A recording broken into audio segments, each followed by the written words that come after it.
arkadaşlar, örgü kanalıma hoş geldiniz. Bugün sizlere çok güzel bir bebek takımının tanıtımını yapmak istiyorum. Bakın bu şekilde çok güzel bir bebek ayakkabımız var.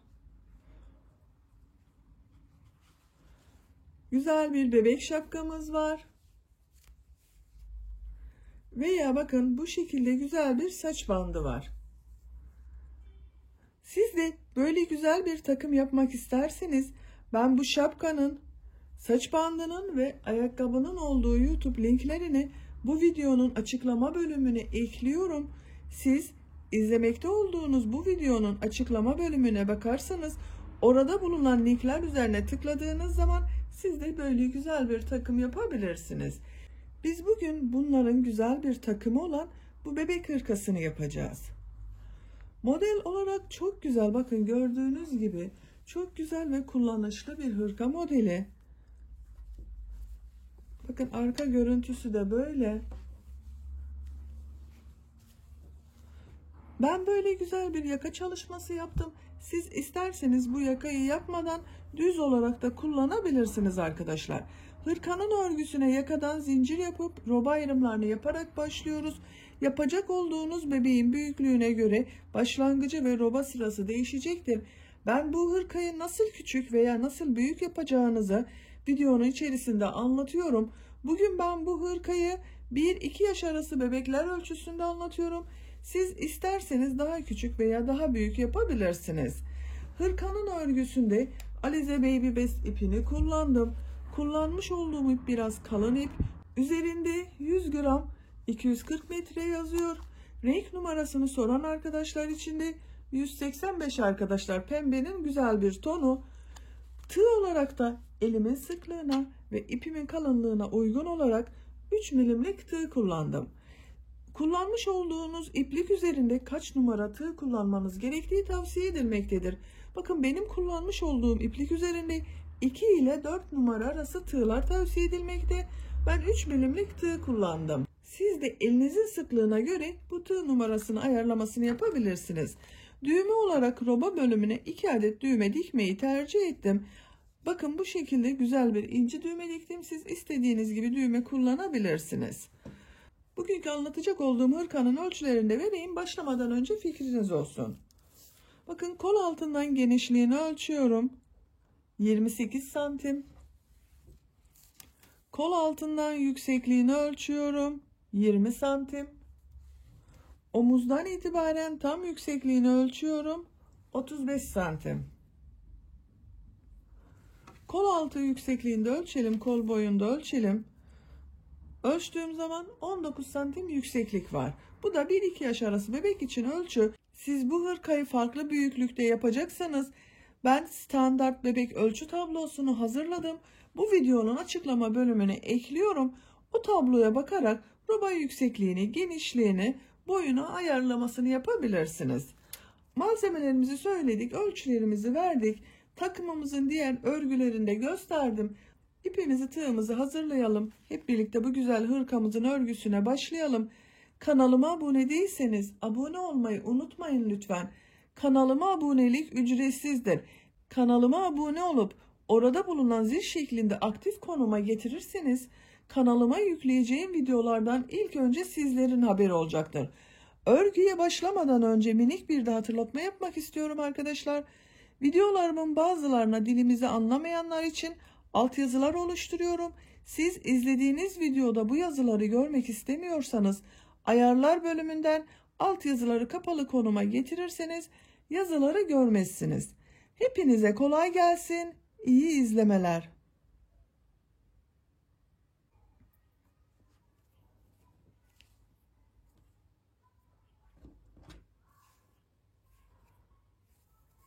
Robanın örgüsüne zincir yaparak başlıyoruz. Zincir yapabilmek için ilk ilmeği bakın ben bu şekilde yapıyorum. Size nasıl kolay geliyorsa ilk ilmeği öyle yapabilirsiniz. Ve zincirlerimi yapmaya başlıyorum. Zincir sayısı yapacak olduğunuz bebeğin büyüklüğüne, elinizin sıklığına, tığ numarasına ve ipinizin kalınlığına göre değişecektir. Benim yapacağım ölçü için bugün 72 zincir yeterli olacaktır. 72 zincir yapıyorum.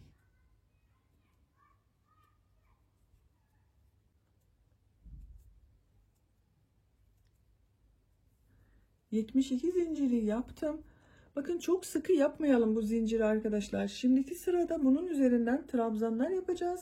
Trabzanları yapması zor olur. Bu 72 zincirin kaç santim olduğunu ölçüyorum. Bu zincirin sayısı dediğim gibi sizin elinizin sıklığına göre değişecektir. Ölçtüğüm zaman 32 santim zincir uzunluğu var. Şimdiki sırada trabzanlar yapacağız. Trabzanları yaparken roba ayrımlarını yerlerinde belirlemiş olacağız. 3 zincir daha yapıyorum. İpi tığın üzerine alıyorum. 1, 2, 3 ilmek atlıyorum. 4. ilmek içerisine trabzan yapıyorum. Bu 3 ilmek atladığımızda bir trabzan olacak. Yapmış olduğumuzda bakın 2 trabzanı elde ettik. Ön bölüm için 11 trabzan yapıyorum. 3 4 5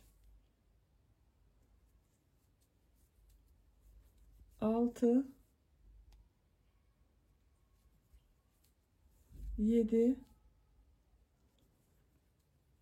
8 9 10 11 trabzanı ön bölüm için yaptım. Bir zincir yapıyorum. Roba yerini belirlemek için bakın bir zincir yaptım. İpi tığın üzerine alıyorum. Diğer ilmeğe bakın.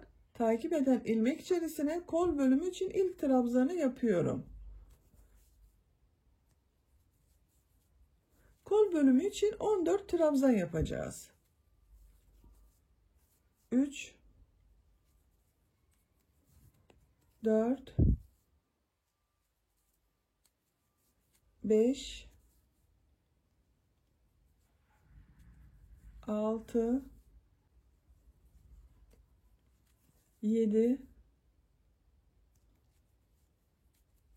8 9 10 11 12 13 14 trabzanı bakın kol için yaptım. Bir zincir yapıyorum. Kol ve arka bölümün ayrım yeri için arkadaşlar. İpi tığın üzerine alıyorum. Takip eden bakın diğer ilmek içerisine arka bölüm için bir trabzan yapıyorum. Diğer ilmekleri de arka bölümün trabzanları olarak devam ediyorum. Her ilmeğe birer defa trabzan yapıyoruz. Arka bölüm için 22 trabzan yapalım. Arka bölüm için 22 trabzanı yaptım. Diğer kol bölümü ile arka bölümü ayıracak ayrım yeri için bir zincir yapıyorum. Takip eden bakın ilk ilmek içerisine kol bölümü için ilk trabzanı yapıyorum. Diğer ilmekleri de trabzan olarak devam ediyorum.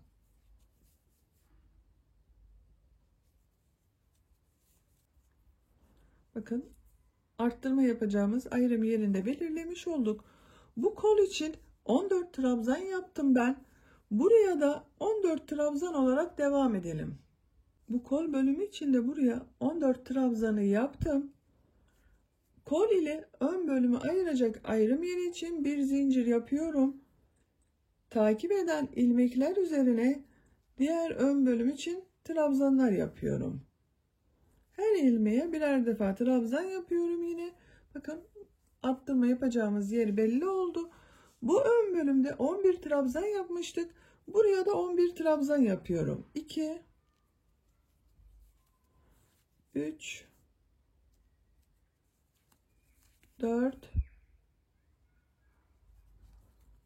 5 6 7 8, 9, 10, 11. Böylece ilk sırada trabzanları yaptık. Ayrım yerlerinde belirledik. Artık robanın arttırmasını, bakın bu 1, 2, 3, 4 noktadan arttırma yapacağız. Bu sırada roba sayılarımızı ön bölümler için 11 trabzan yaptım. Kol bölümleri için 14 trabzan yaptım. Arka bölüm için de 22 trabzan yaptım. Benim yapacağım ölçü için bu arkadaşlar. Siz bu robayı yeni doğan bir bebek için yapıyorsanız 54 zincir ile başlayabilirsiniz. Roba ayrımlarında ön bölümleri 8 trabzan, kol bölümlerini 11 trabzan, arka bölümü de 16 trabzan yaparsanız iyi gelecektir. 3 aylık bir bebek için yapıyorsanız 60 zincir ile başlamanız iyi olur. Ön bölümleri 9 trabzan, arka bölümü 18 trabzan, kol bölümlerinde 12 trabzan yaparsanız iyi olacaktır. 6 aylık bir bebek için yapıyorsanız 66 zincir ile başlamanız iyi olur. Ön bölümler 10 trabzan, kol bölümleri 13 trabzan, arka bölümde 20 trabzan yaparsanız iyi olacaktır arkadaşlar. Bugün 1 yaş bebek için yapıyorum ben. 72 zincir ile başladım. Dediğim gibi bakın, kol bölümlerine 14 trabzan yaptım. Ön bölümleri 11 trabzan, arka bölümü de 22 trabzan olarak yaptım. 2 yaş bebek için yapıyorsanız da 84 zincir ile başlamanız iyi olur. Ön bölümler 13 trabzan, kol bölümleri 16 trabzan, arka bölümü de 26 trabzan başlarsanız iyi olur arkadaşlar. Ölçülerimizi verdik. Şimdi ikinci sıradayız. İkinci sıraya çıkmak için bir zincir yapıyorum, örgüyü çeviriyorum. Benim bu size vermiş olduğum, benim kendi elimin sıklığına göre yapmış olduğum bir ölçü arkadaşlar. Sizin ölçüleriniz elinizin sıklığına göre değişiklik gösterecektir. Örgüye başlarken bunu da unutmayalım lütfen. İkinci sırada yine trabzanlar yapacağız. Bu arttırma yerlerinde arttırmalar yapacağız. Bir sırada bu arttırma yerlerinde bir trabzan, 2 zincir, bir trabzan yapacağız. Bir sonraki sırada 2 trabzan, 2 zincir, 2 trabzan yapacağız. Bir daha sonraki sırada tekrar 1 trabzan, 2 zincir, 1 trabzan dönüşümlü olacak. Arttırmalarımızı dönüşümlü yapacağız arkadaşlar. İlk ilmek üzerine trabzan yapıyorum. Diğer ilmekleri de arttırma yapacağımız, bakın o bir zincirlik boşluğa kadar trabzan yapıyorum.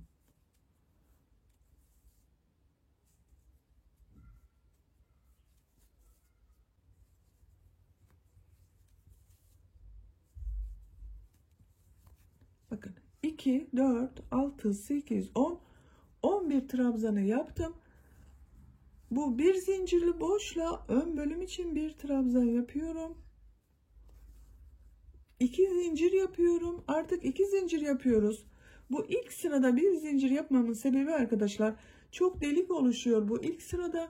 Onu önlemek için tek zincirle başlıyorum.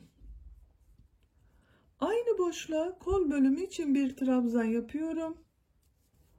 Arttırmaları bakın bu sırada bir trabzan, 2 zincir, bir trabzan şeklinde yapıyoruz. Diğer ilmekleri birer defa trabzan yapıyorum.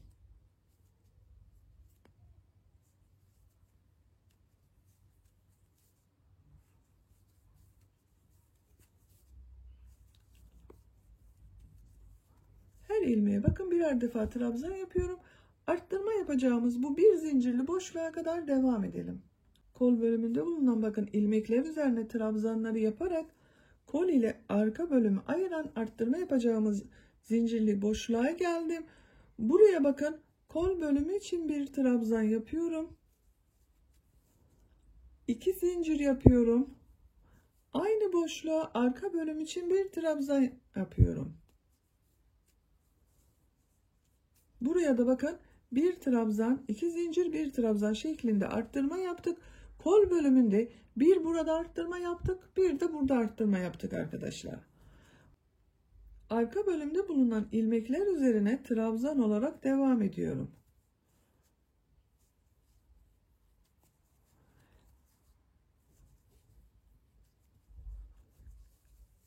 Arttırma yapacağımız buraya kadar trabzanları tamamlayalım.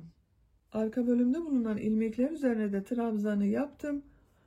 Arttırma yapacağımız bakın bir zincirli boşluğa geldim. Bu boşluğa arka bölüm için bir trabzan yapıyorum. 2 zincir yapıyorum. Aynı boşluğa kol bölümü için bir trabzan yapıyorum. Buraya da bir trabzan, 2 zincir, bir trabzan arttırması yaptık. Arka bölümde de bakın bir burada arttırma oldu, bir de burada arttırma oldu. Kol bölümünde bulunan ilmekler üzerine trabzan olarak devam ediyorum. Her ilmeğe birer defa trabzan yaparak arttırma yapacağımız yere kadar devam edelim. Kol bölümü için olan trabzanları da bakın tamamladım. Arttırma yapacağımız yere geldim. Kol bölümü için bir trabzan yapıyorum. 2 zincir yapıyorum. Aynı boşluğa ön bölüm için bir trabzan yapıyorum. Burada da bir trabzan, 2 zincir, bir trabzan yaptım. Diğer ilmekleri trabzan olarak devam ediyorum.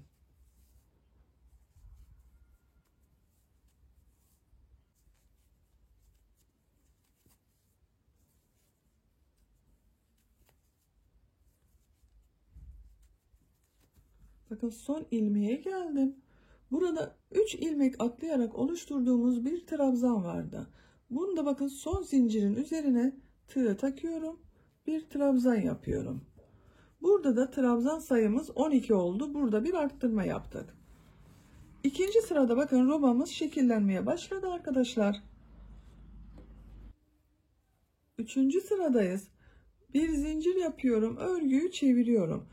Üçüncü sırada arttırmaları bu arttırma yerlerinde 2 trabzan, 2 zincir, 2 trabzan olarak yapacağız. İlk ilmek üzerine trabzan yapıyorum. Diğer ilmekleri de trabzan olarak devam ediyorum.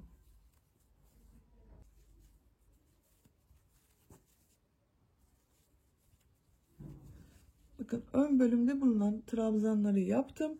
Arttırma yapacağım 2 zincirli boşluğa geldim. Buraya ön bölüm için 2 trabzan yapıyorum.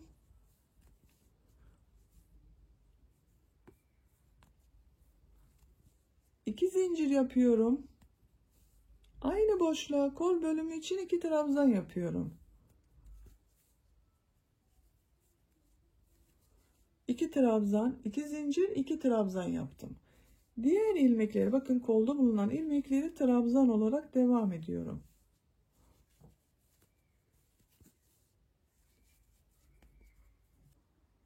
Bakın bu arttırma yerinde 2 trabzan, 2 zincir, 2 trabzan şeklinde arttırmamızı yaptık.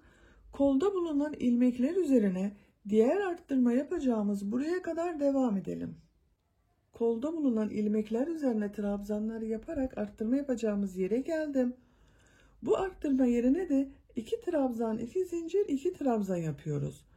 Kol bölümü için 2 trabzan yapıyorum.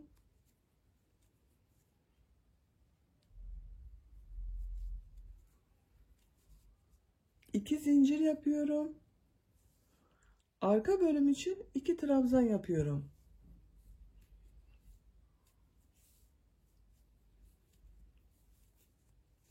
Buraya da 2 trabzan, 2 zincir, 2 trabzan şeklinde arttırmamızı yaptık.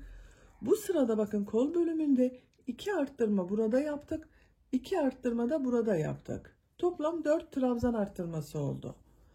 Arka bölümde bulunan ilmekler üzerine trabzan olarak devam ediyorum.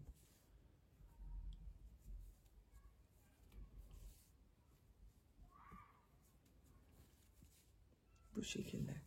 Diğer arttırma yapacağımız buraya kadar devam edelim. Arka bölümde bulunan ilmekleri de trabzanları yaptım. Bu arttırma yerine de buralarda olduğu gibi 2 trabzan, 2 zincir, 2 trabzan yapıyorum.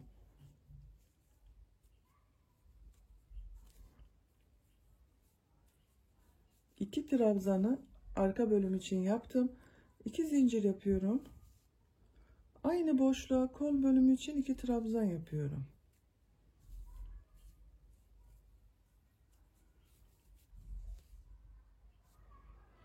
Kolda bulunan ilmeklere trabzan olarak devam ediyorum.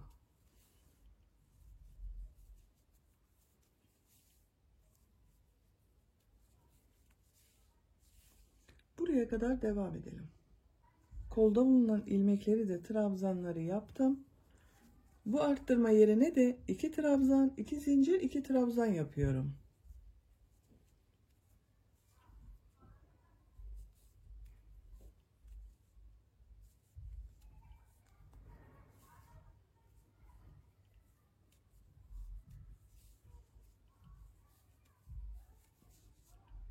Arttırmalarımızı yaptık. Ön bölümde bulunan ilmeklere trabzan olarak devam ediyorum.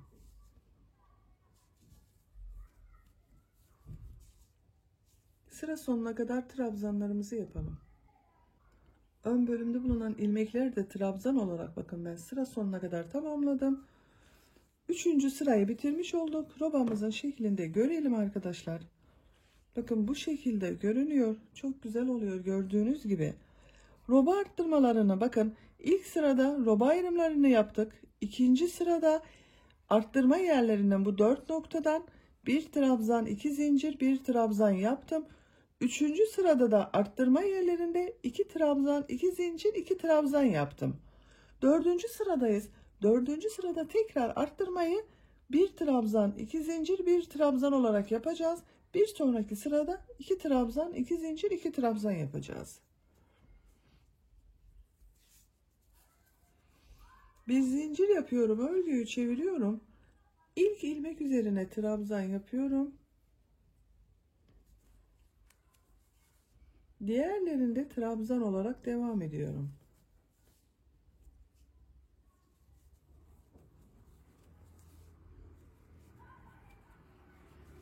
Arttırma yerine kadar devam edelim. Trabzanları yaparak bakın arttırma yapacağımız yere geldim. Buraya bir trabzan, 2 zincir, bir trabzan yapıyorum. Ön bölüm için bir trabzan yapıyorum. 2 zincir yapıyorum. Aynı boşluğa kol bölümü için bir trabzan yapıyorum. Bir trabzan, 2 zincir, bir trabzan oldu. Kolda bulunan ilmekleri trabzan olarak devam ediyorum. Bakın. Bir trabzan, 2 zincir, bir trabzan yaptık burada. Diğer arttırma yerine kadar devam edelim. Kol bölümünde bulunan ilmekler üzerine trabzanlar yaparak arttırma yapacağımız yere geldim. Burada bir trabzan, 2 zincir, bir trabzan arttırması yaptım. Burada da aynı şekilde bir trabzan, 2 zincir, bir trabzan yapıyorum. Bir trabzan yaptım bakın. 2 zincir, bir trabzan. Diğer ilmekleri trabzan olarak devam ediyorum. Bakın arkadaşlar. Bir trabzan, 2 zincir, bir trabzan yaptık. Arka bölümde bulunan ilmekler üzerine trabzanları yapalım. Bu arttırma yerinde de bir trabzan, 2 zincir, bir trabzan yapalım. Burada da aynı şekilde bir trabzan, 2 zincir, bir trabzan yapalım. Sıra sonuna kadar devam edelim. Dördüncü sırada bu arttırma yerlerinden bir trabzan, 2 zincir, bir trabzan şeklinde arttırmaları yaptım.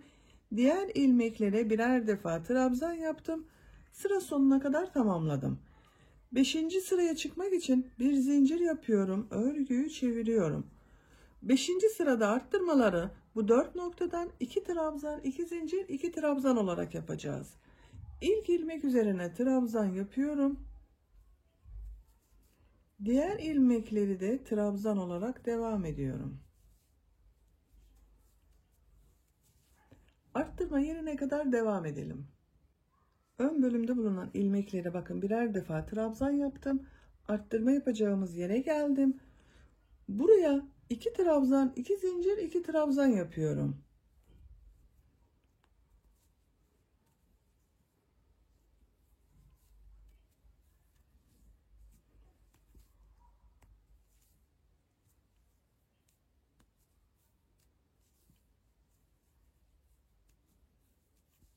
Bakın bu sırada arttırmayı 2 trabzan, 2 zincir, 2 trabzan şeklinde yaptım. Diğer ilmeklere birer defa trabzan yapıyorum.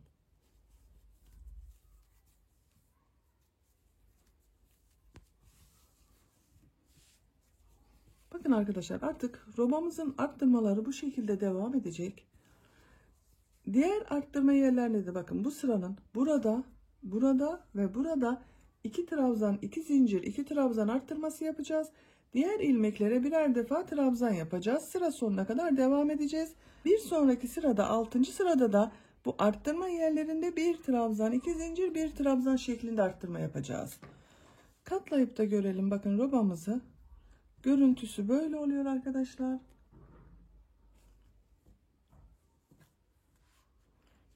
Robanın örgüsünü bu şekilde devam edelim. Bir sırada 2 trabzan, 2 zincir, 2 trabzan arttırması. Diğer sırada 1 trabzan, 2 zincir, 1 trabzan arttırması yapalım. Yapacak olduğumuz bebeğin büyüklüğüne göre roba sıra sayısını tamamlayalım gelelim arkadaşlar. Robanın örgüsünü düzenli arttırmalar yaparak benim için gerekli yüksekliğe kadar ördüm. Arttırmaları bir sırada 1 trabzan, 2 zincir, 1 trabzan şeklinde yaptım. Diğer sırada 2 trabzan, 2 zincir, 2 trabzan şeklinde dönüşümlü olarak arttırmaları yaptım. Bu ölçüye kadar ördüm. Kaç sıra roba yaptığımı sayıyorum. 1, 2, 3, 4, 5, 6, 7, 8, 9, 10. 10 sıra sonunda benim için gerekli yüksekliği tamamladım. Kaç santim olduğunu da ölçüyorum arkadaşlar. Bu roba sıra sayısı sizin elinizin sıklığına, ipinizin kalınlığına göre değişebilir. Yapacak olduğunuz bebeğin büyüklüğüne göre de değişebilir. Bakın bu şekilde ölçtüğüm zaman 10 santim, bu şekilde ölçtüğüm zaman 12 santim roba yüksekliği var. Siz bu örgüyü daha küçük veya daha büyük bebekleriniz için yapacaksanız ben sizler için standart ölçü tablosunu hazırladım. Bu videonun açıklama bölümüne ekliyorum. Siz izlemekte olduğunuz bu videonun sağ alt köşesinde bulunan üçgen bir şekil var. Ona tıkladığınız zaman açıklama bölümünde bulunan o tabloya göre roba yüksekliğini, roba genişliğini ve gövde örgüsünün yüksekliğini ona bakarak yapabilirsiniz. Açık olarak da robamızı görelim. Bakın arkadaşlar, robanın şekli böyle. Model yerleştirmesine başlayacağız. Bakın örgünün düz tarafı burası. Buradan belli oluyor. Bakın bu ipin şeklinden belli oluyor. Burası örgünün ters tarafı olacak. Burası düz tarafı olacak. Model yerleştirmesine örgünün ters tarafından başlayacağız. Onun için bir sıra sık iğne yapmak istiyorum. Bir zincir yapıyorum. Örgüyü çeviriyorum. İlk ilmek üzerine sık iğne yapıyorum. Diğer ilmekleri de sık iğne yapıyorum. Sık iğneyi bilmeyen arkadaşlar için gösteriyorum. Bakın tığın üzerine ip dolamadan ilmeğe tığ takıyorum. İlmek alıp çektim. Tığın üzerinde 2 ilmek var. Tekrar ilmek alıyorum. İkisinin içerisinden bir defa da çekiyorum. Bu sık iğnedir. Diğer ilmekleri de birer defa bakın sık iğne yapıyorum.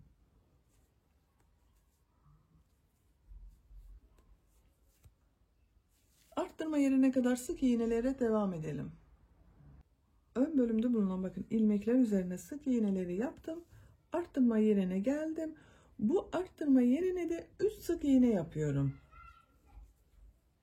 1 2 3. Diğer ilmekleri sık iğne olarak devam ediyorum.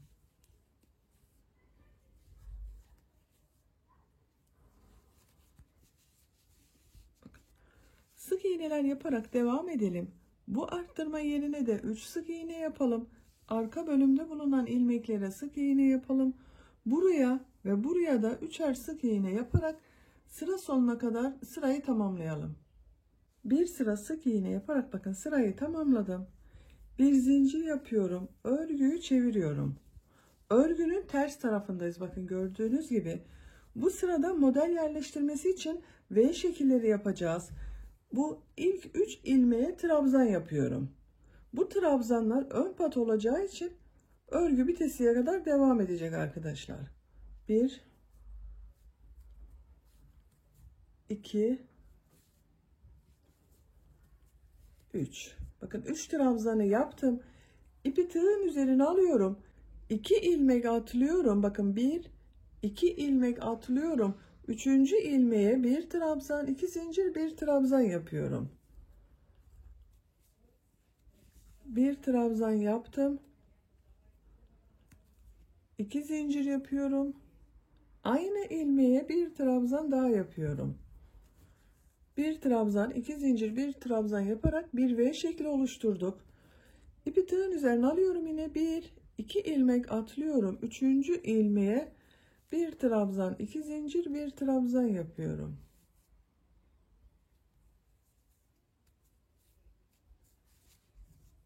İki ilmek atlıyorum. Üçüncü ilmeğe bir trabzan, 2 zincir, bir trabzan yapıyorum.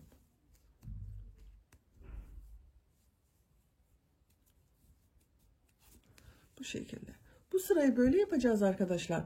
Bir ilmeğe bir trabzan, 2 zincir, bir trabzandan oluşan V şekli yapacağız. 2 ilmek atlıyoruz.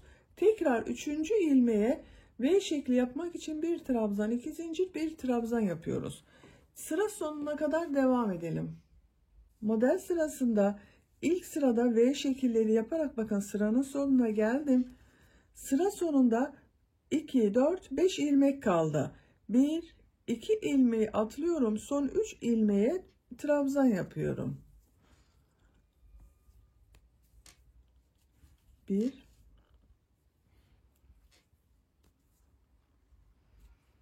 2,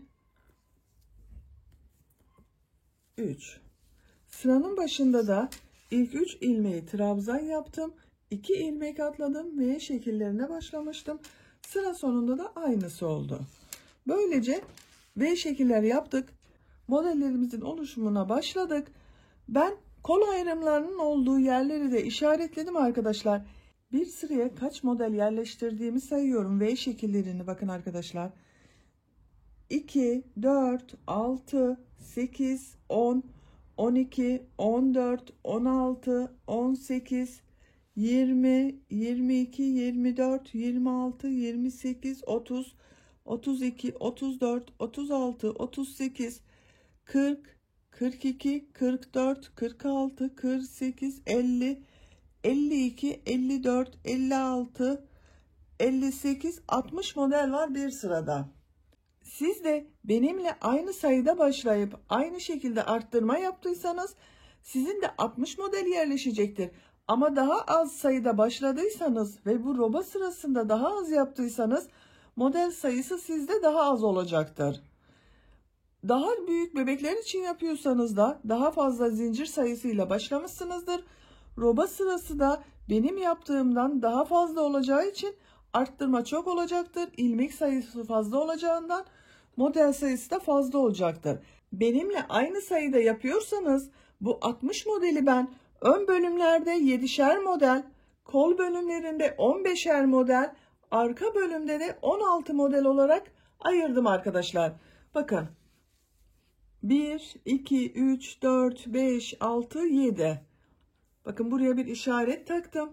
2, 4, 6, 8, 10, 12, 14, 15. 2, 4, 6, 8, 10, 12, 14, 16 da arka bölüm için. 2, 4, 6, 8, 10, 12, 14, 15 diğer kol bölümü için. 2, 4, 6, 7 diğer ön bölüm için. Şimdi model sırasındayız. Model sırasında bu V şekillerinin içerisine 2 trabzan, 2 zincir, 2 trabzan yapacağız. Bir zincir yapıyorum, örgüyü çeviriyorum. İlk 3 trabzanı trabzan yapıyorum. 1,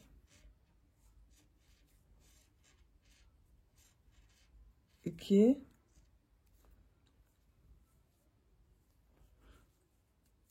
3. Bu sıra başında olan 3 trabzan ile sıra sonunda olan 3 trabzan örgü bitesiye kadar devam edecek ön pat olarak. İpi tığın üzerine alıyorum. Bu V şekli içerisine 2 trabzan, 2 zincir, 2 trabzan yapıyorum.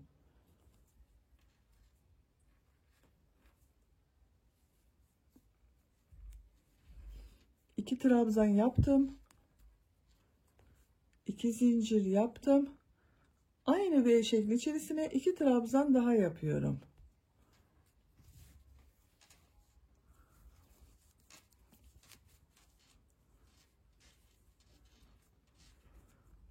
Modelimiz bakın bu şekilde. 2 trabzan, 2 zincir, 2 trabzan. İpi tığın üzerine alıyorum. Diğer V şeklinin içerisine de 2 trabzan, 2 zincir, 2 trabzan yapıyorum.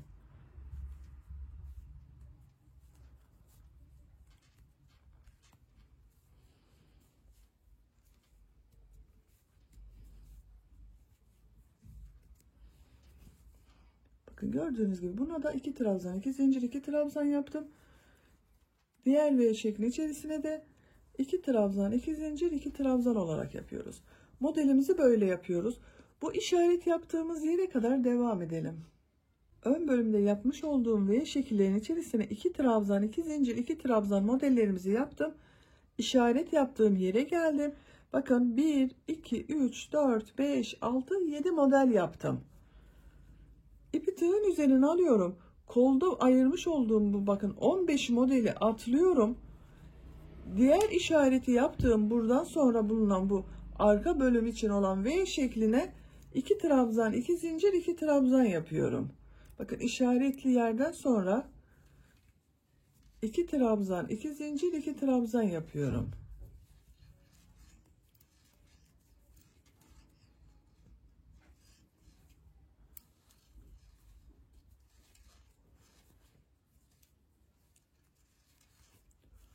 Bakın kol bölümünü buraya ayırdık arkadaşlar.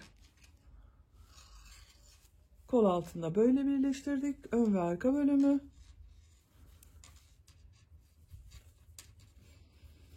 Arka bölümde yapmış olduğumuz bu V şekillerinin içerisine 2 trabzan, 2 zincir, 2 trabzan olarak devam ediyorum. Şu ses çıkarıyor, onu engellemek istedim.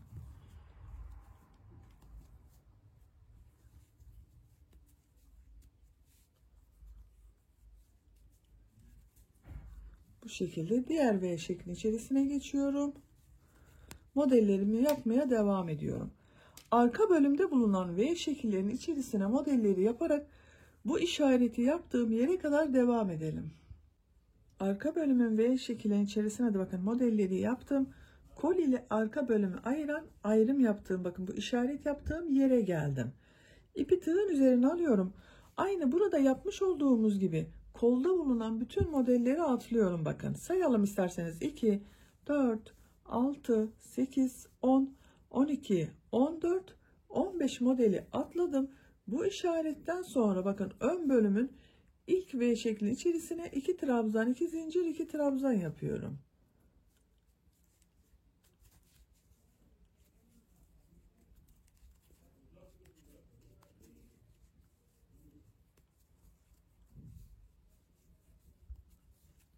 Bakın burada da kol altının görüntüsü böyle.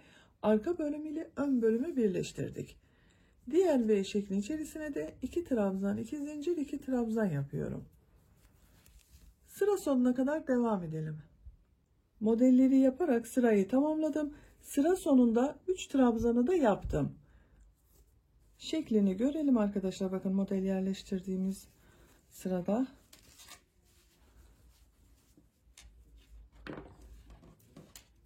Bakın bu şekilde. Görüntü olarak böyle. Örgümüz bu iki sıranın tekrarından oluşuyor. Bir sırada V şekilleri yapacağız. Bir sonraki sırada da bu V şekillerin içerisine 2 trabzan, 2 zincir, 2 trabzan yapacağız. Şimdiki sırada V şekli yapacağız. Bir zincir yapıyorum, örgüyü çeviriyorum. İlk 3 trabzanı trabzan yapıyorum.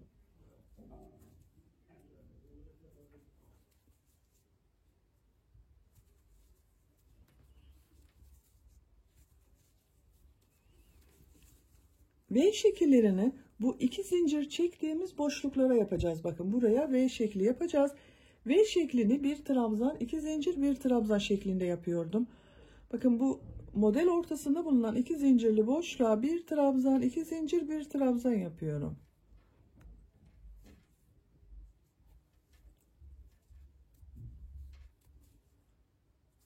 İpi tığın üzerine alıyorum.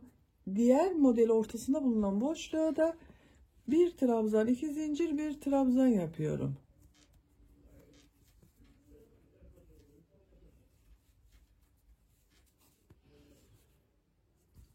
Şu işaretleri çıkaralım arkadaşlar. Ayırdık çünkü artık kolu gövdeden ayırdık. Örgümüze gövdenin örgüsüyle devam edeceğiz.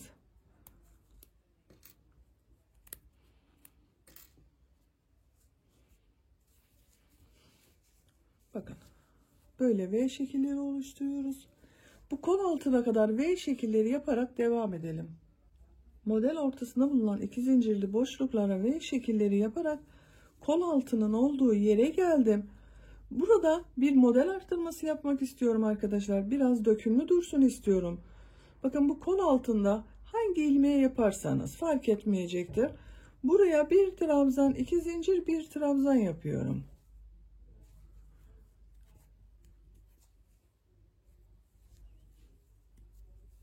Bir model arttırması yaptık bakın burada.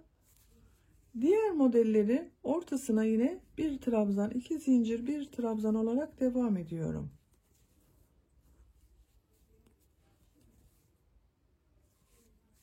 Diğer kol altına kadar devam edelim. Arka bölümde de V şekillerini yaparak bakın diğer kol altını yapacağımız yere geldim. Buraya da bir model arttırması yapmak için bakın kol altında bulunan bu ilmeğe bir trabzan, iki zincir, bir trabzan yapıyorum.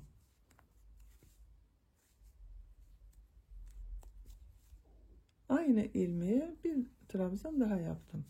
Bakın burada da bir model arttırması yaptık. Diğer model içerisine V şekli yapmak için bir trabzan, iki zincir, bir trabzan yapıyorum. Sıra sonuna kadar devam edelim. V şekillerini yaparak bakın bu sırada sırayı tamamladım arkadaşlar. Sıra sonunda da 3 trabzanı trabzan olarak yaptım.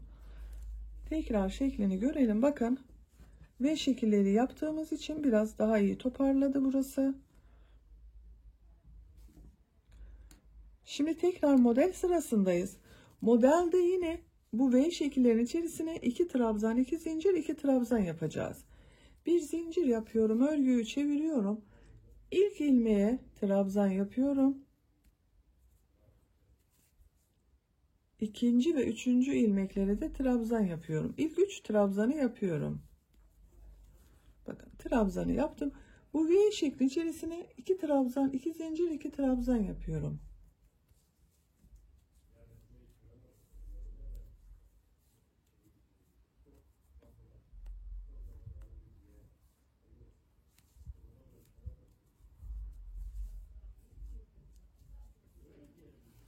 İki trabzan, iki zincir, iki trabzan yaptım.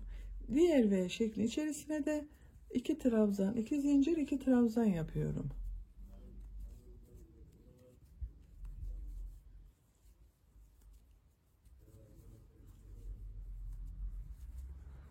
Bu şekilde. Bu sırada bütün V şekillerini içerisine 2 trabzan, 2 zincir, 2 trabzan yaparak sıra sonuna kadar devam edelim. Bu sırada V şekillerin içerisine 2 trabzan, 2 zincir, 2 trabzan modellerimizi yaparak bakın sırayın sonuna kadar geldim. En sonda 3 trabzanı yaptım. Bir zincir yapıyorum, örgüyü çeviriyorum. Bu sırada tekrar V şekilleri yapacağız arkadaşlar. Bu iki zincirli boşluklara bir trabzan, iki zincir, bir trabzan V şekli yapacağız. İlk 3 trabzana trabzan yapıyorum.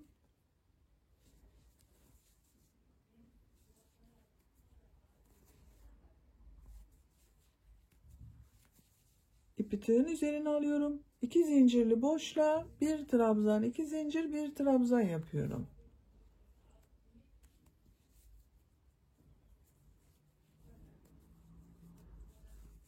Diğer model ortasında bulunan boşluğa da bir trabzan, 2 zincir, bir trabzan yapıyorum.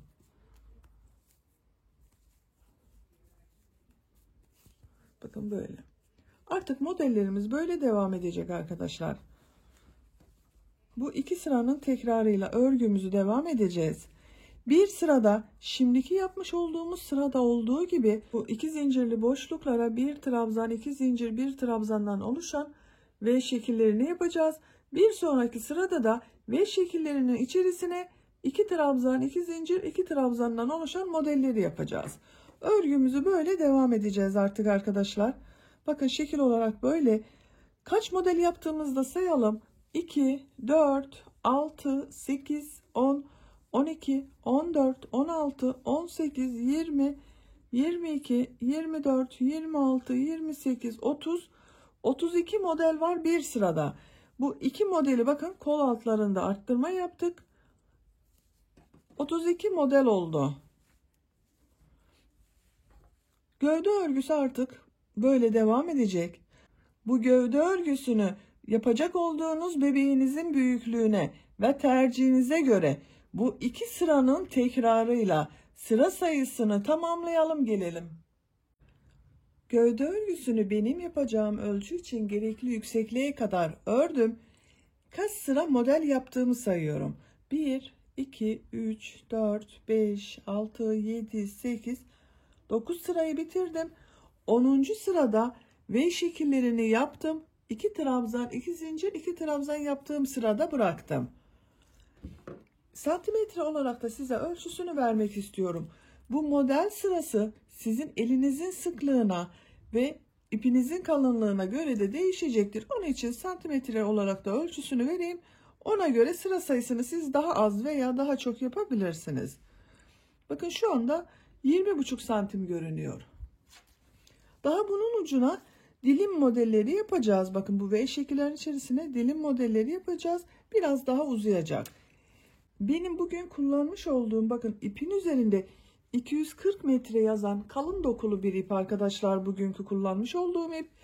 Onun için bir adet yumak yetmedi. Bakın buradan itibaren ikinci ipe başladım. Eğer siz 320-340 metre yazan ipler kullanıyorsanız, yani bu üzerinde bakın 100 gram 320-340 metre yazan ipler kullanıyorsanız bir adet ipiniz yetecektir. Şimdi bu modelli bölüme dilim modelleri yapacağız. 2 trabzan, 2 zincir, 2 trabzan değil de 5 trabzanlı modeller yapacağız. İpi tığın üzerine alıyorum. Bu 3 trabzan var. Bunun bakın ortada bulunan bu ilk ilmeği atlıyorum. İkinci ilmeğe 5 trabzan yapıyorum. 1 2 3 4 5. Bakın aynı ilmeği 5 trabzanı yaptım. İpi tığın üzerine almadan bakın bu V şekli ile 3 trabzan arasında bulunan boşluğa sık iğne yapıyorum. İpi tığın üzerine alıyorum. Bu V şeklinin içerisine 5 trabzan yapıyorum.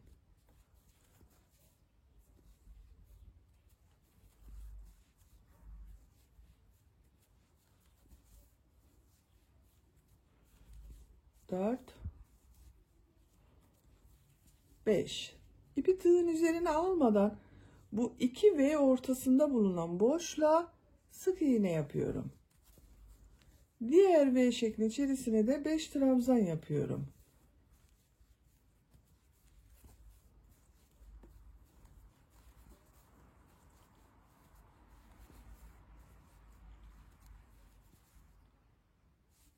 İki V ortasına sık iğne yapıyorum. Bu sırayı böyle devam edeceğiz arkadaşlar. Bakın dilim dilim görünüyor. Sıra sonuna kadar bu V şekillerinin içerisine 5 trabzan yapalım. Yapmış olduğumuz bu 5 trabzanı 2 V ortasında bulunan bu boşluğa sık iğne olarak tutturarak devam edelim. Bu sırada 5 trabzandan oluşan dilim modelleri yaparak sıranın sonuna geldim. En son V şeklinin içerisine de 5 trabzanı yaptım. Bu 5 trabzanı bakın bu 3 trabzan ile V şeklinin ortasında bulunan boşluğa sık iğne olarak tutturuyorum. Sıra başında da aynısını yapmıştım. Sıra sonunda da bakın sık iğne olarak iki boşluğa yaptım. İpi tığın üzerine alıyorum. Bu ilk trabzanı atlıyorum. Ortada bulunan ikinci trabzan üzerine 5 trabzan yapıyorum. 1 2 3 4 5 5 trabzanı yaptım. Burada bakın trabzanın burada bulunan bu ilmeğe tığ takıyorum. Sık iğne olarak tutturuyorum.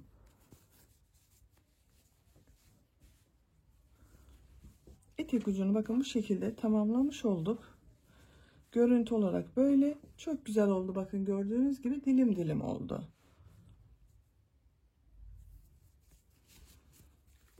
Ön patta da bu dilim modellerine devam edeceğiz arkadaşlar.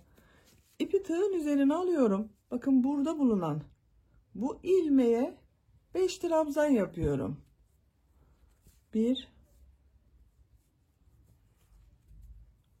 2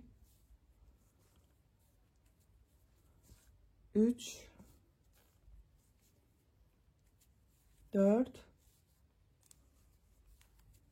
5. Bu 5 trabzanı bakın, bu trabzan sırası var. Bunu atlıyorum. Burada bulunan bakın bu ilmeğe sık iğneye olarak tutturuyorum. İpi tığın üzerine alıyorum. Yine bakın bir ilmeği atlıyorum. Burada bulunan ilmeğe 5 trabzan yapıyorum. Aynı ilmek içerisine 5 trabzan yapıyoruz.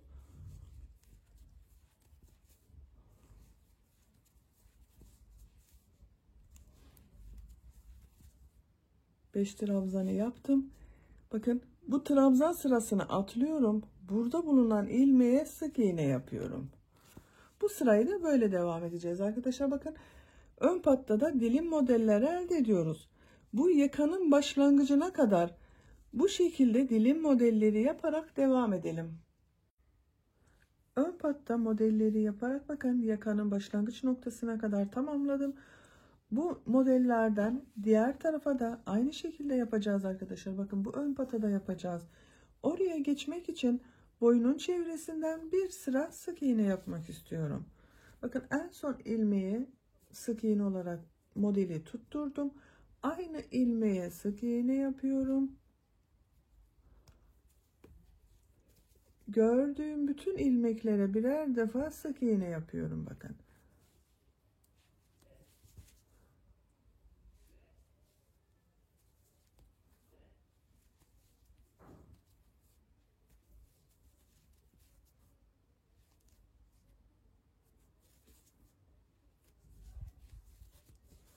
Bu şekilde. Boyunun çevresinde bir sıra sık iğne yapalım. Buraya kadar sık iğneyi tamamlayalım. Buradan itibaren bu ön patta nasıl model yaptıysak buraya da aynı şekilde modelleri devam edelim. Burada yaptığımız model sayısı ile burada yaptığımız model sayısının eşit olması gerekiyor. Bunlara dikkat ederek sık iğneleri ve modelleri tamamlayarak buraya kadar devam edelim. Ön patlara yapmış olduğum modelleri bakın diğer tarafta da tamamladım. Bu ön patta yaptığım sayı ile buraya da aynısını yaptım. Boynun çevresinde de sık iğneleri yaptım. Buraya kaç model yerleştirdiğimi sayıyorum. Bakın 1, 2, 3, 4, 5, 6, 7, 8, 9, 10, 11, 12, 13 model var. Burada da aynı şekilde 1, 2, 3, 4, 5, 6, 7, 8, 9, 10, 11, 12, 13. 13. model bakın burada.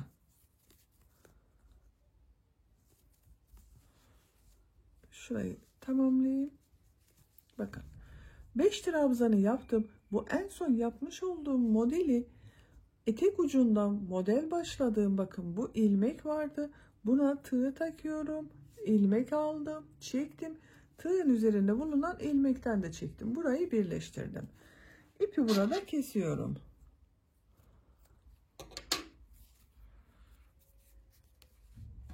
Böylece gövde örgüsünü bitirmiş olduk. Ön patları da yaptık. Düğme için herhangi bir delik oluşturmadım. Düğmeleri bu tarafa dikeceğiz. Buradan bakın şu aralıkları da düğme deliği olarak kullanabiliyoruz. Şimdi buna bir de yaka çalışması yapmak istiyorum.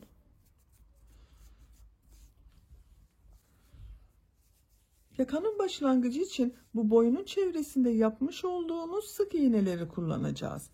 Nereden başlayacağıma bakıyorum. Bakın ön patın bittiği hemen burada bulunan burada roba başlangıcında yapmış olduğumuz trabzanlar var. burada bulunan bakın bu ilk sırada olan bu ilmeği tek kulakçıktan alacağız ama bakın burada 2 kulakçık görünüyor. Bakın 1, 2. Bunu bu dış tarafta kalan ilmeklerden alarak yapacağız. Bakın dış kulakçığa ilmeğe tığ taktım. Buradan bir bağlantı yapıyorum.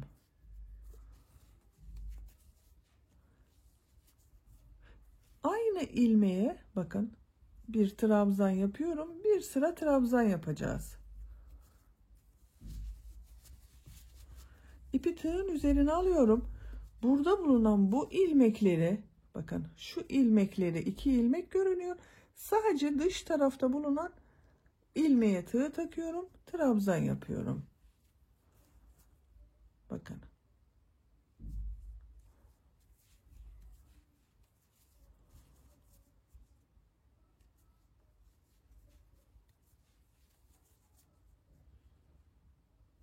Bu ipin ucunu da içeriden götürüyorum. Bağlantı yaptığımız ipin ucunu temiz bir görüntüsü olsun.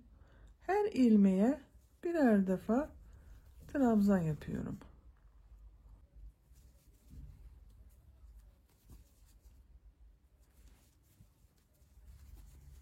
Bakın robanın ayrım yaptığımız yere geldim. Burada bir arttırma yapıyorum. Aynı ilmeğe 2 trabzan yapıyorum. Bakın. Diğer ilmeklere birer defa trabzan yapıyorum.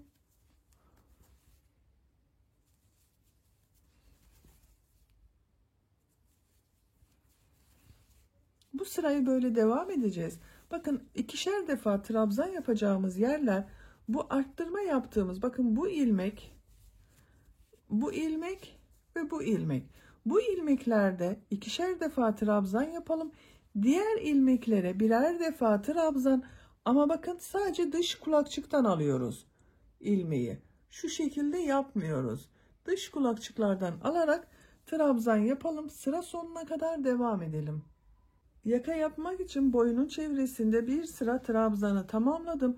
Bu trabzan sayısı sizin yaptığınız bu ilk sırada trabzan sayısına göre değişecektir. Her trabzanın üzerine trabzan yaptım. Bu arttırma yerlerinde de bakın 2'şer defa trabzan yaptım. 4 noktadan 2'şer defa trabzan yaptım. Diğerlerine birer defa trabzan yaptım. Şimdi ikinci sıradayız.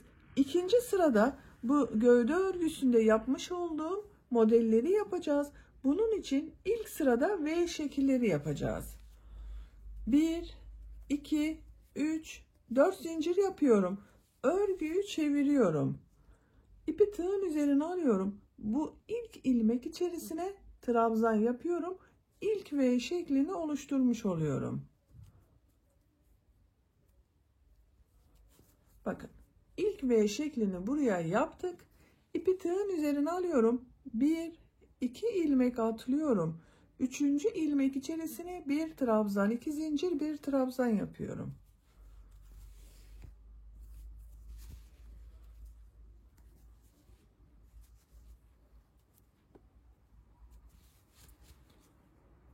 İki ilmek atlıyorum. 3. ilmek içerisine bir trabzan, 2 zincir, bir trabzan yapıyorum.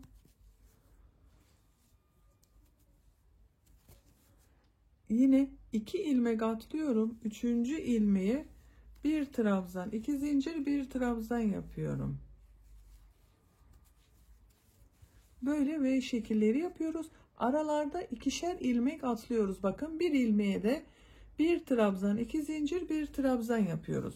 Yakanın şekli de böyle yatık görünüyor gördüğünüz gibi. Sıra sonuna kadar V şekilleri yaparak devam edelim. Bu sırayı V şekilleri yaparak sıranın sonuna kadar tamamladım. Sıra sonunda 3 ilmek kaldı. 2 ilmeği atlıyorum. Son ilmeğe bakın. Bir trabzan, 2 zincir, bir trabzan yapıyorum. Yakanın düzgün görünebilmesi için sıra sonunda bir bakın ilmeğe V şeklinin olması gerekiyor. Sıra başında da V şekli yaptım. İkinci sıradayız modelde. Bu ikinci sırada bu V şekillerinin içerisine 2 trabzan, 2 zincir, 2 trabzan yapacağız. Örgüyü çeviriyorum. 1, 2, 3 zincir yapıyorum. İpi tığın üzerine alıyorum. Bu V şeklinin içerisine 2 trabzan, 2 zincir, 2 trabzan yapıyorum. Bakın 3 zincir yaptığımda 1 trabzan oluyor. 1, 2 zincir yapıyorum. Aynı V şekli içerisine 2 trabzan daha yapıyorum. 2 trabzan, 2 zincir, 2 trabzan oldu. İpi tığın üzerine alıyorum. Diğer V şekli içerisine de 2 trabzan, 2 zincir, 2 trabzan yapıyorum.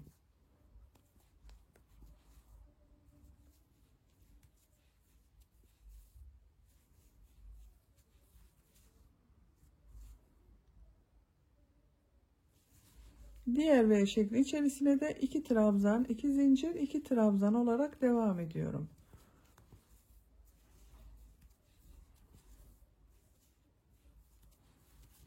Böyle. Sıra sonuna kadar V şekillerin içerisine 2 trabzan, 2 zincir, 2 trabzan yaparak devam edelim.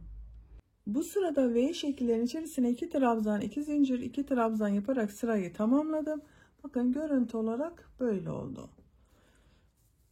Şimdiki yapacağımız sırada tekrar V şekilleri yapacağız. Bu 2 trabzanların içerisine V şekli yapacağız. Bir zincir yapıyorum. Örgüyü çeviriyorum. Bu 2 zincirli boşluğa geçiyorum. Bakın onun için kaydırma yapıyorum. İlk ilmeğe tığ taktım. İlmek aldım, çektim. Tığın üzerinde bulunan ilmekten de çektim. İkinci ilmeğe tığ taktım. İlmek aldım, çektim. Tığın üzerinde bulunan ilmekten de çektim. Boşluğa tığ takıyorum. İlmek alıp çekiyorum. Bakın boşluktayım artık. 1, 2, 3, 4 zincir yapıyorum. Aynı zincir içerisine bir trabzan yapıyorum. İlk V şeklini bakın yaptım. İpi tığın üzerine alıyorum. Diğer model ortasında bulunan 2 zincirli boşluğa da bir trabzan, 2 zincir, bir trabzan yapıyorum.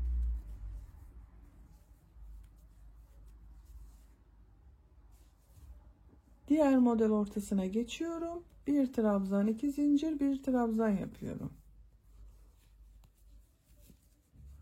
Bu şekilde bakın görünüyor. Sıra sonuna kadar bu model ortasında bulunan 2 zincirli boşluklara bir trabzan, 2 zincir, bir trabzan yaparak devam edelim. Bu sırada tekrar V şekilleri yaparak bakın sıranın sonuna geldim. Yakamız böyle görünüyor arkadaşlar. Son sıradayız. Son sırada bu yapmış olduğumuz V şekillerinin içerisine bu etek ucunda yapmış olduğumuz gibi dilim modelleri yapacağız. Ve yakanın örgüsünü bitireceğiz. Bir zincir yapıyorum. Örgüyü çeviriyorum. Bakın örgünün de düz tarafındayız. Şu şekilde yatık olduğu zaman örgünün düz tarafı. Bu ilk V şeklinin içerisine 5 trabzan yapıyorum. 1, 2, 3, 4, 5. 5 trabzanı bu 2 V ortasında bulunan boşluğa sık iğne olarak tutturuyorum. İpi tığın üzerine alıyorum. Diğer V şekli içerisine de 5 trabzan yapıyorum.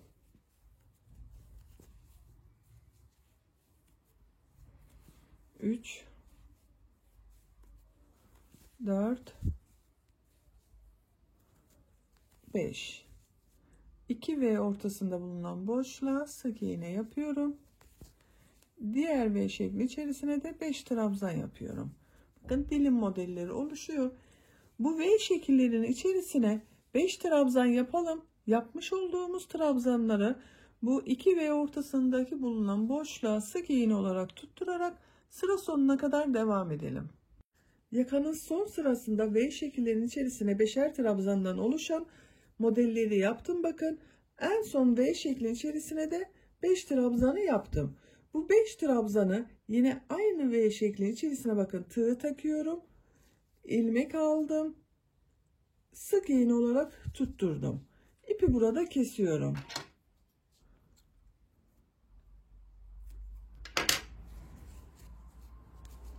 Böylece yakanın örgüsünü de bitirmiş olduk.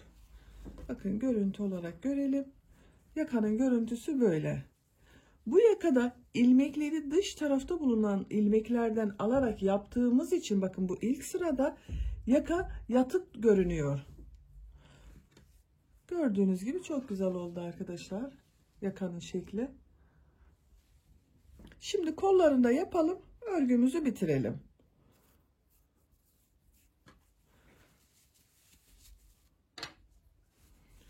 Kol örgüsü için bakın burada kol altında bulunan ilmekten bir ilmek oluşturuyorum. Bir defa düğüm atalım isterseniz ilmekten önce. Daha sağlam olsun.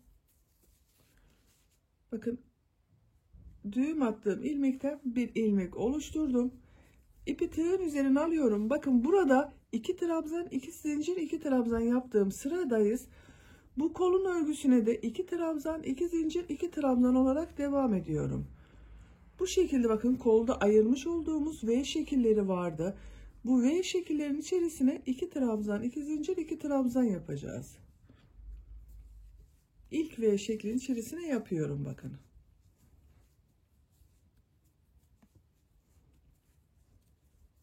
İki zincir yapıyorum.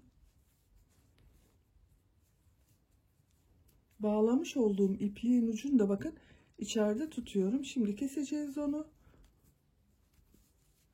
2 zincir, 2 trabzanı yaptım.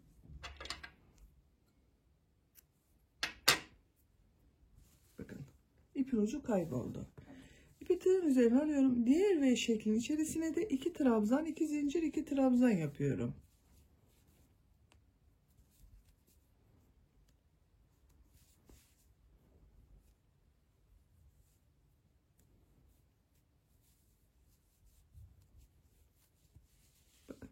Gövdede uyguladığımız modelin aynısını yapıyoruz buraya da.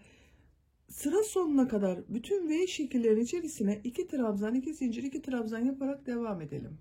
Kolda bulunan V şekillerin içerisine 2 trabzan, 2 zincir, 2 trabzan modelleri yaptım. Sıra sonuna geldim. En son bakın modeli de yaptım. Bunu ilk yaptığım ilmek ile kaydırma yaparak birleştiriyorum. Bakın ilk kol altında oluşturduğum bu ilmeğe tığ takıyorum. İp aldım, çektim. Tığın üzerinde bulunan ilmekten de çektim. Kaydırma yaptım. Burada birleştirdim.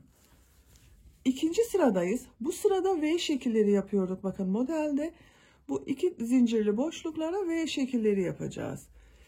Bir zincir yapıyorum. Örgüyü çeviriyorum. V şekli yapmak için bakın bu iki zincirli boşluğa geçiyorum. Onun için kaydırma yapıyorum. İlk ilmek üzerine tığ taktım. İlmek aldım. Çektim. İkinci ilmek içerisine bakın tığ taktım. İlmek aldım. Çektim. Tığın üzerinde bulunan ilmekten de çektim. Boşluğa tığ takıyorum. İlmek aldım. Çektim. Bakın boşluktayım. Buraya V şekli yapacağız. 1, 2, 3, 4 zincir yapıyorum. İpi tığın üzerine alıyorum. Bakın bu iki zincirli boşluğa trabzan yapıyorum. İlk V şeklini buraya yaptık. İpi tığın üzerine alıyorum. Diğer model ortasına da V şekli yapıyorum. Bir trabzan, iki zincir, bir trabzan yapıyorum.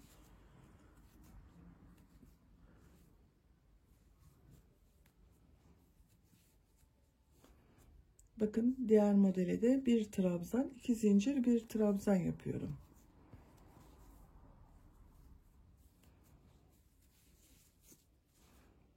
Gövdede uyguladığımız modelin aynısını uyguluyoruz. Sıra sonuna kadar devam edelim. Bu sırada bakın V şekilleri yaparak sıra sonuna geldim. En son V şekli ile sıra başında yapmış olduğum bu V şeklini birleştiriyorum. Zincire bakın 3. zincire tığ takıyorum. İlmek aldım. Çektim. Tığın üzerinde bulunan ilmekten de çektim. Sırayı birleştirdim. Örgüyü çeviriyorum. Bu V şeklinin içerisine bakın kaydırma yaparak ilmeğimi kaydırıyorum. Bu sırada bu V şekillerin içerisine 2 trabzan, 2 zincir, 2 trabzan yapacağız. 3 zincir yapıyorum. İpi tığın üzerine alıyorum. Bakın V şeklinin içerisine bir trabzan yaptım. Bu 3 zincir yaptığımda bir trabzan olacak. 2 trabzan oldu. 2 zincir yapıyorum. V şeklinin içerisine 2 trabzan yapıyorum.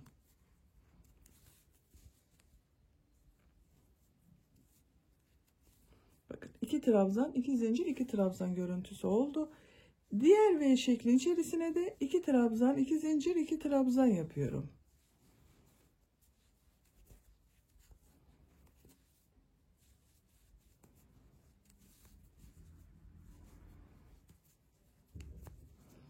Bu şekilde. Sıra sonuna kadar bütün V şekiller içerisine 2 trabzan, 2 zincir, 2 trabzan yapalım. Bu sırada V şekillerin içerisine yine 2 trabzan, 2 zincir, 2 trabzan yaptım. En son bakın modeli de son V şeklin içerisine yaptım. Son modeliyle ilk modeli birleştireceğiz. Burada 3 zincir yapmıştım. Bu 3. zincir içerisine bakın tığ takıyorum. Kaydırma yapıyorum. Sırayı birleştirdim. Görüntü olarak kolon örgüsünü görelim arkadaşlar. Bakın bu şekilde kolon örgüsü kaç model olduğunda tekrar sayalım. Bakın 2, 4, 6, 8, 10, 12, 14, 15 model var. Kolon örgüsü 15 model ile devam edecek. Şimdiki sırada tekrar V şekli yapacağız. Bir zincir yapıyorum. Örgüyü çeviriyorum. Bu 2 ilmeği kaydırma yapıyorum. Buradan başlayacağız. Bakın bunun içerisine V şekli yapacağız. İlk ilmeğe tığ takıyorum. Tığın üzerinde bulunan ilmekten de çektim. İkinci ilmeğe tığ takıyorum. Çektim. Tığın üzerinde bulunan ilmekten de çektim. 2 zincirli boşluğa tığ taktım. İlmek aldım. Çektim. Bakın boşluktayım. 2 zincirli boşlukta. Buraya 4 zincir yapıyorum. 2, 3, 4. Aynı boşluğa bir trabzan yapıyorum. İlk V şeklini oluşturuyoruz. Diğer model ortasına da bir trabzan, 2 zincir, bir trabzan yapıyorum. V şekli yapıyorum. Bakın. Gövdede yaptığımız modelin aynısını kolda yapıyoruz. Bir sırada şimdiki yapmış olduğumuz gibi V şekli yapıyoruz. Sıra sonuna gidince birleştiriyoruz. Örgüyü çeviriyoruz. İkinci sıra olarak V şekillerin içerisine 2 trabzan, 2 zincir, 2 trabzan yapıyoruz. Şimdi burada bazı arkadaşlar soracaktır. Neden örgüyü çevirdik? Düz devam etmedik. Burayı birleştirdik. Neden V şekline bu sırada düz devam etmedik diye. Bu gövde örgüsünü çevirerek ördük. Onun için görüntü farklılığı olmasın diye kolun örgüsünde çevirerek örüyoruz. Ama siz isterseniz düz de devam edebilirsiniz. Bu 2 trabzan, 2 zincir, 2 trabzanı yaptığınız zaman örgüyü çevirmeden ilmekleri kaydırıp bu ilmekten başlayarak V şekillerini yapmaya devam edebilirsiniz. Ben görüntü farklılığı olmasın diye örgüyü çeviriyorum. Kolun örgüsü artık bu şekilde devam edecek arkadaşlar. Bu 15 model ile örgüyü devam ettiriyoruz. Sizin yaptığınız ölçü küçükse daha az model olacaktır. Büyük çocuklarınız için yapıyorsanız daha fazla model olacaktır bu kol örgüsünde. Diğer kolu da bu kolu başladığımız gibi başlayalım. Her iki kolun örgüsünü tamamlayalım gelelim. Hırkanın her iki kol örgüsünü ben tamamladım arkadaşlar. Bakın birisini tamamen bitirdim. Modelleri yaptım. Bileklik bölümünde bu şekilde biraz toplasın diye sık iğne çalışması yaptım. Bunu bu şekilde bıraktım. Siz isterseniz böyle bırakabilirsiniz. Bunun ucuna bu yakada ve etek ucunda yapmış olduğumuz gibi dilim modelleri uygulayabilirsiniz. Ben böyle biraz toplasın diye sık iğne yaptım. Siz de benim gibi sık iğne yapmak istiyorsanız gelin birlikte yapalım. Kaç sıra model yaptığımı da söyleyeyim. 2, 4, 6, 8 sıra yaptım. 9. sırada bakın sık iğnelere başladım. Siz daha uzun da yapabilirsiniz veya daha kısa da kol örgüsü yapabilirsiniz.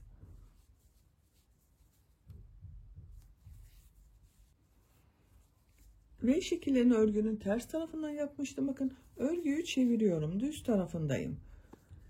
Bir zincir yapıyorum. Bu ilk V şeklinin içerisine 2 sık iğne yapıyorum. 1, 2. Bu sırada her V şeklinin içerisine ikişer defa sık iğne yapacağız. Diğer V şekline bakın 2 zincirli boşluğa 2 sık iğne yapıyorum. Diğer 2 zincirli boşluğa geçiyorum. 2 sık iğne yapıyorum. Bakın bu şekilde. Her V şekli içerisine ikişer defa sık iğne yaparak sıra sonuna kadar devam edelim. Bu sırada 2 zincirlik boşluklara ikişer defa sık iğne yaparak sıranın sonuna kadar tamamladım. En son V şekli içerisine de 2 sık iğne yaptım.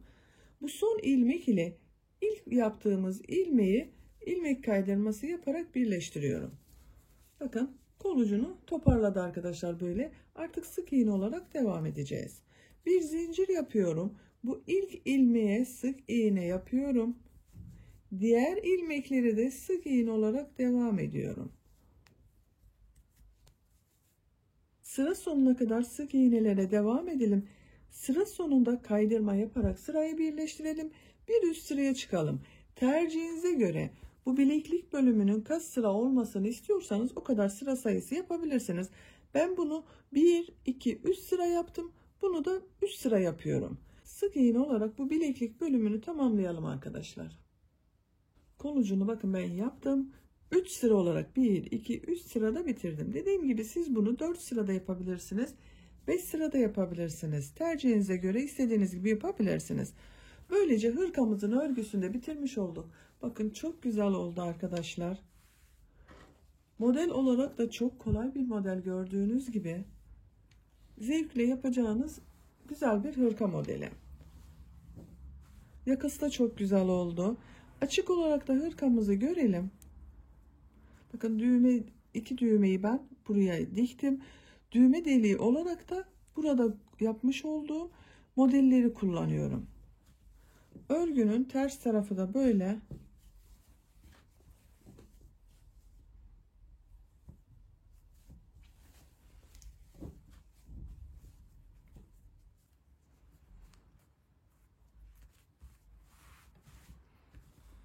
Bu hırkanın örgüsünde iplik olarak 3. yumaktan bakın bu kaldı arkadaşlar. 3 adet iplik kullandım. Siz daha ince dokulu bir ip kullanıyorsanız üzerinde 300, 320, 330 metre yazan ipler kullanıyorsanız sizin 2 iplik yeterli olacaktır. Benim iplik biraz kalın olduğu için 3. ipliği kullandım. Bitmiş olarak ölçülerini de vermek istiyorum. Bakın kol altından genişliğini ölçüyorum. 28 santim. Kol altından yüksekliğini ölçüyorum. Bakın tam kol altından 20 santim. Omuzdan itibaren tam yüksekliğini ölçüyorum. 35 santim. Kol boyunda ölçüyorum. Bakın kol boyu 19 santim. Bu ölçüde 1 yaş bebek için güzel bir ölçü oldu. Biz bugün bu hırkayı 1-2 yaş arası bebekler için yaptık arkadaşlar. Çok güzel oldu gördüğünüz gibi. Böylece bir örgü anlatımımızın da sonuna gelmiş olduk. Beni dinlediğiniz ve izlediğiniz için hepinize çok teşekkür ederim. Kanalıma abone değilseniz abone olmayı unutmayın lütfen. Kanalıma abonelik ücretsizdir. Kanalıma abone olup orada bulunan zil şeklinde aktif konuma getirirseniz kanalıma video yüklediğim zaman ilk önce sizlerin haberi olacaktır. Sizlerle yeni örgülerde görüşmek dileğiyle. Hoşça kalın, sevgiyle kalın.